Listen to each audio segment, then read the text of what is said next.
तो आज भिडियो समस्त को नमस्कार। तो यहाँ देखु डबल लेयर ऑरेंज कलर मंदार फूल ऑस्ट्रेलियन भेराइटी। आ देखो गचर केते गुड़ा कढ़ धरछि ये देखो।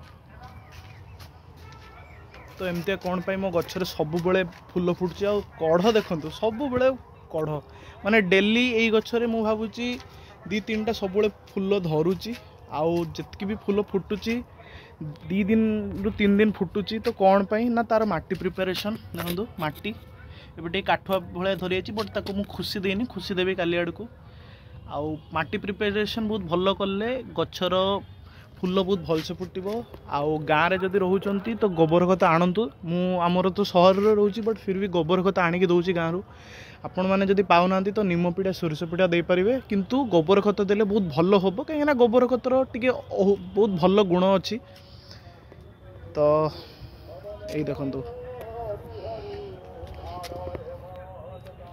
तो निहाती कमेंट जनइबे केमती मो फूल गुड़ा आपन को लगुच आउ कौ टाइप नुआ नुआ वीडियो आपण मैंने देखा चाहते निहाती मत कमेंट जनातु देले मुझे टाइप वीडियो आपण मानक बनई पारि। तो एतिकी आज वीडियो रे नमस्कार जय जगन्नाथ।